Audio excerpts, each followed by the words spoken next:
गीता माता की जय। बोल श्री कृष्ण भगवान की जय।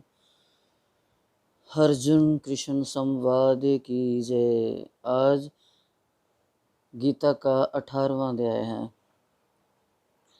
जो अर्जुन वाद से शुरू हो रहा है। अर्जुन इस अध्याय को मोक्ष संन्यास योग भी कहते हैं और ये सारी गीता का इसमें सार है और सारी गीता के पूछे हुए प्रश्नों के इसमें उत्तर हैं।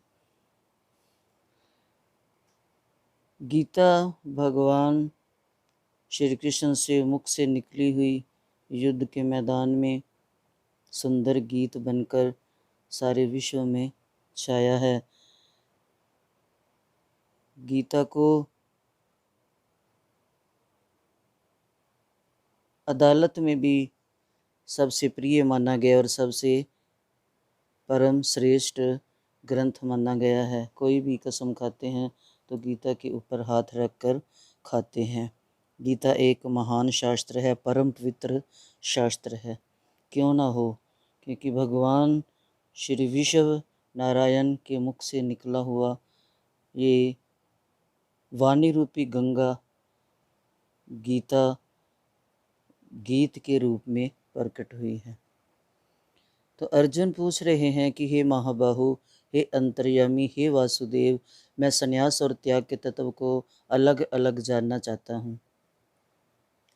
श्री भगवानोवाच काम्यानां कर्मणां न्यासं संन्यासं कवयो विदु सर्वकर्म फल त्यागम प्राहुस सत्यागम विचक्षणाम। श्री भगवान बोले, कितने ही पंडित जन तो काम्य कर्मों के त्याग को संन्यास कहते हैं तथा दूसरे विचार कुशल पुरुष सब कर्मों के फल को त्याग कहते हैं।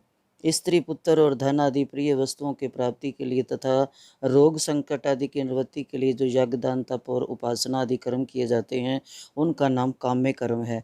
ईश्वर की भक्ति, देवताओं का पूजन, माता पिता आदि गुरुजनों की सेवा, यज्ञ, दान और तप तथा वर्ण आश्रम के अनुसार आजीविका द्वारा गृहस्थ का निर्वाह एवं शरीर संबंधी खान पान इत्यादि जितने कर्तव्य कर्म हैं उन सब में इस लोक और परलोक की संपूर्ण कामनाओं के त्याग का नाम सब कर्मों के फल का त्याग है। वह मनुष्य बुद्धिमान है जो फल और आसक्ति को त्याग कर केवल भगवद अर्थ कर्म करता है। इसी अध्याय के आगे 48 श्लोक में भी इसकी टिप्पणी का अर्थ मिलेगा। कई एक विद्वान ऐसा कहते हैं कि कर्म मात्र दोष युक्त है इसलिए त्यागने के योग्य है, और दूसरे विद्वान ये कहते हैं कि यज्ञ, दान और तप रूप कर्म त्यागने योग्य नहीं है। हे पुरुष श्रेष्ठ अर्जुन, संन्यास और त्याग इन दोनों में से पहले त्याग के विषय में तू मेरा निश्चय सुन, क्योंकि त्याग सात्विक, राजस और ताम भेद से 3 प्रकार का कहा गया है। यज्ञ, दान और तप रूप कर्म त्याग करने के योग्य नहीं है, बल्कि वह तो अवश्य कर्तव्य है, क्योंकि यज्ञ, दान और तप ये तीनों ही कर्म बुद्धिमान पुरुष को पवित्र करने वाले हैं। इसलिए हे पार्थ, इन यज्ञ, दान और तप रूप कर्मों का तथा और भी संपूर्ण कर्तव्य कर्मों को आसक्ति और फलों का त्याग करके अवश्य करना चाहिए। ये मेरा निश्चय किया हुआ उत्तम मत है। निषिद्ध और काम्य कर्मों का तो स्वरूप से त्याग करना उचित ही है, परंतु नियत कर्म का स्वरूप से त्याग उचित नहीं है, इसलिए मोह के कारण उसका त्याग कर देना तामस त्याग कहा गया है। जो कुछ कर्म है वह सब दुख रूप ही है, ऐसा समझकर यदि कोई शारीरिक क्लेश के भय से कर्तव्य कर्मों का त्याग कर दे तो वह ऐसा राजस त्याग करके त्याग के फल को किसी प्रकार भी नहीं पाता। हे अर्जुन, जो शास्त्रविहित कर्म करना कर्तव्य है इसी भाव से आसक्ति और फल का त्याग करके किया जाता है वही सात्विक त्याग माना जाता है। जो मनुष्य अकुशल कर्म से तो द्वेष नहीं करता और कुशल कर्म से आसक्त नहीं होता वह शुद्ध सत्व गुण से युक्त पुरुष, संशय रहित, बुद्धिमान और सच्चा त्यागी है। क्योंकि शरीरधारी किसी भी मनुष्य के द्वारा संपूर्णता से सब कर्मों का त्याग किया जाना शक्य नहीं है, इसलिए जो कर्म फल का त्यागी है वह त्यागी है ये कहा जाता है। कर्म फल का त्याग न करने वाले मनुष्यों के कर्मों का तो अच्छा, बुरा और मिला हुआ ऐसे 3 प्रकार का फल मरने के पश्चात अवश्य होता है, किंतु कर्म फल का त्याग कर देने वाले मनुष्य के कर्मों का फल किसी काल में भी नहीं होता। हे महाबाहो, संपूर्ण कर्मों की सिद्धि के ये 5 हेतु कर्मों का अंत करने के लिए उपाय बतलाने वाले सांख्य शास्त्र में कहे गए हैं, उनको तू मुझसे भली भांति जान। इस विषय में अर्थात कर्मों की सिद्धि में अधिष्ठान और कर्ता तथा भिन्न भिन्न प्रकार के कारण एवं नाना प्रकार की अलग अलग चेष्टाएं और वैसे ही 5वां हेतु दैव है। मनुष्य मन, वाणी और शरीर से शास्त्र अनुकूल अथवा विपरीत जो कुछ भी कर्म करता है उसके ये 5 कारण है।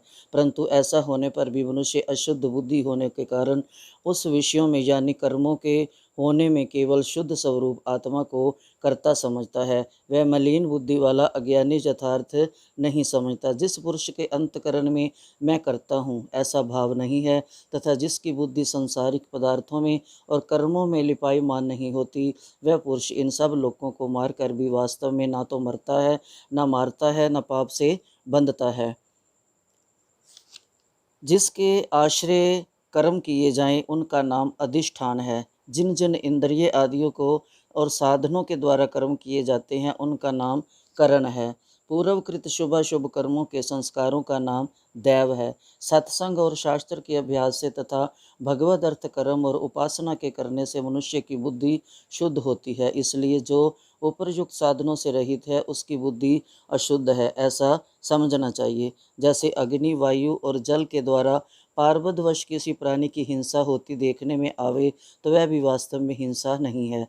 वैसे ही जिस पुरुष का देह में अभिमान नहीं है और स्वार्थ रहित केवल संसार के हित के लिए ही जिसकी संपूर्ण क्रियाएं होती हैं, उस पुरुष के शरीर और इंद्रियों द्वारा यदि किसी प्राणी की हिंसा होती हुई लोक दृष्टि में देखी जाए तो वो भी वास्तव में हिंसा नहीं है, क्योंकि आसक्ति, स्वार्थ और अहंकार के ना होने से किसी प्राणी की हिंसा हो ही नहीं सकती तथा बिना कर्तृत्व अभिमान के किया हुआ कर्म वास्तव में अकर्म ही है। इसलिए वह पुरुष पाप से नहीं बंधता। ज्ञाता, ज्ञान और ज्ञेय ये 3 प्रकार की कर्म प्रेरणा है और कर्ता, करण तथा क्रिया ये 3 प्रकार का कर्म संग्रह है। गुणों की संख्या करने वाले शास्त्र में ज्ञान और कर्म तथा कर्ता गुणों के भेद से 3 प्रकार के ही कहे गए हैं। उनको भी तू मुझसे सुन। जिस ज्ञान से मनुष्य पृथक पृथक सब भूतों में एक अविनाशी परम परमात्मा भाव को विभाग रहित स्वभाव से स्थित देखता है, उस ज्ञान को तू सात्विक ज्ञान जान।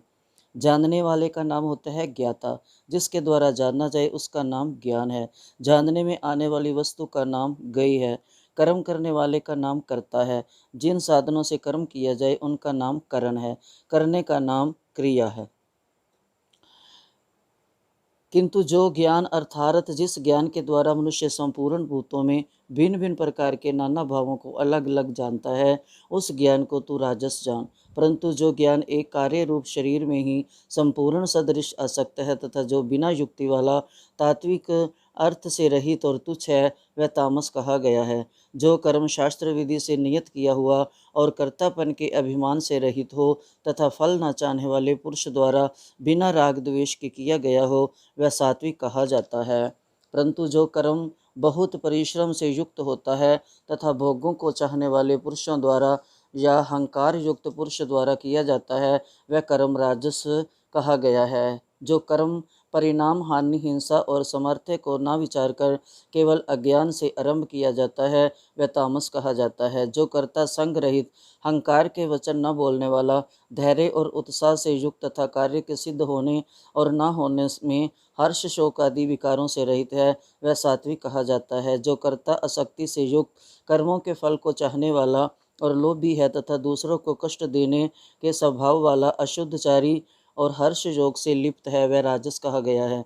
जो कर्ता अयुक्त, शिक्षा से रहित, घमंडी, धूर्त और दूसरों की जीविका का नाश करने वाला तथा शोक करने वाला, आलसी और दीर्घ सूत्री है, वह तामस कहा जाता है। धनंजय, अब तो बुद्धि का और धृति का भी गुणों के अनुसार तीव्र प्रकार के भेद मेरे द्वारा संपूर्णता से विभाग पूर्वक कहा जाने वाला सुन। हे पार्थ, जो बुद्धि प्रवृत्ति मार्ग और निर्वृत्ति मार्ग को, कर्तव्य और अकर्तव्य को, भय और अभय को तथा बंधन और मोक्ष को यथार्थ जानती है वह बुद्धि सात्विकी है।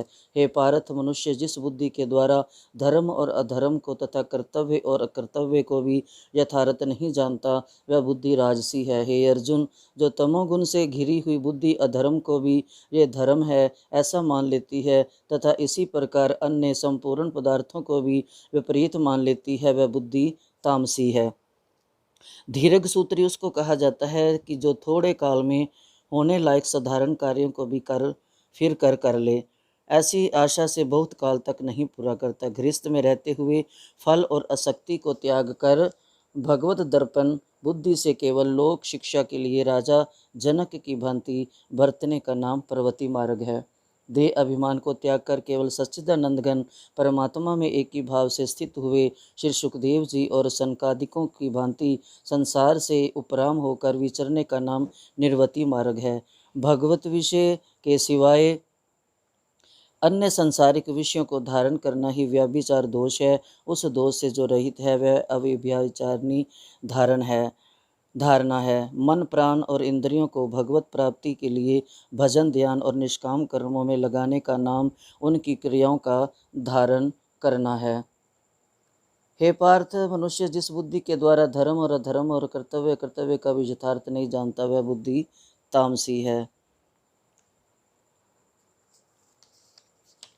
परंतु हे पृथा पुत्र अर्जुन, फल की इच्छा वाला मनुष्य जिस धारण शक्ति के द्वारा अत्यंत आसक्ति से धर्म, अर्थ और कामों को धारण करता है, वह धारण शक्ति राजसी है। हे पार्थ, अभी व्यभिचारिणी धारण शक्ति से मनुष्य ध्यान योग के द्वारा मन, प्राण और इंद्रियों की क्रियाओं को धारण करता है, वह धृति सात्विकी है। हे अर्जुन, जो तमोगुण से घिरी हुई बुद्धि अधर्म को भी ये धर्म है ऐसा मान लेती है तथा इसी प्रकार अन्य संपूर्ण पदार्थों को भी विपरीत मान लेती है, वह बुद्धि तामसी है। हे पार्थ, उस दुष्ट बुद्धि वाला मनुष्य जिस धारण शक्ति के द्वारा निंद्रा, भय और चिंता और दुख को तथा उन्मत्तता को भी नहीं छोड़ता अर्थात धारण किए रहता है, वह धारण शक्ति तामसी है। हे भरत श्रेष्ठ, अब 3 प्रकार के सुखों को भी तू मुझसे सुन। जिस सुख में साधक मनुष्य भजन, ध्यान और सेवा आदि के अभ्यास से रमण करता है और जिससे दुखों के अंत को प्राप्त हो जाता है, जो ऐसा सुख है वह आरंभ काल में यद्यपि विष के तुल्य प्रतीत होता है, परंतु परिणाम में अमृत के तुल्य है। इसलिए वह परमात्म विषयक बुद्धि के प्रसाद से उत्पन्न होने वाला सुख सात्विक कहा गया है। जो सुख विषय और इंद्रियों के संयोग से होता है, वह पहले भोग काल में अमृत के तुल्य प्रतीत होने पर भी परिणाम में विष के तुल्य है, इसलिए वह सुख राजस कहा गया है। जो सुख भोग काल में तथा परिणाम में भी आत्मा को मोहित करने वाला है, वह निंद्रा, आलस्य और प्रमाद से उत्पन्न सुख तामस कहा गया है। पृथ्वी में या आकाश में अथवा देवताओं में तथा इनके सिवा और कहीं भी ऐसा कोई सत्व नहीं है जो प्रकृति से उत्पन्न इन तीनों गुणों से रहित हो। जैसे खेल में आसक्ति वाले बालक को विद्या का अभ्यास मूढ़ता के कारण प्रथम विष के तुल्य भासता है, वैसे ही विषयों में आसक्ति वाले पुरुष को भगवत भजन, ध्यान, सेवा आदि साधनों का अभ्यास मर्म न जानने के कारण प्रथम विष के तुल्य प्रतीत होता है। बल, वीर्य, बुद्धि, धन, उत्साह और परलोक का नाशक होने से विषय और इंद्रियों के संयोग से होने वाले सुख को परिणाम में विवेक तुल्य कहा गया है। ये गीता के 18वें अध्याय के 40 श्लोकों का अर्थ था जो भगवान ने अर्जुन को सुनाया है। आगे जो है वो कल दूसरे पार्ट में गीता का अध्ययन करेंगे, सुनेंगे। श्रीमद् भगवद गीता एक आनंद पैदा करने वाली,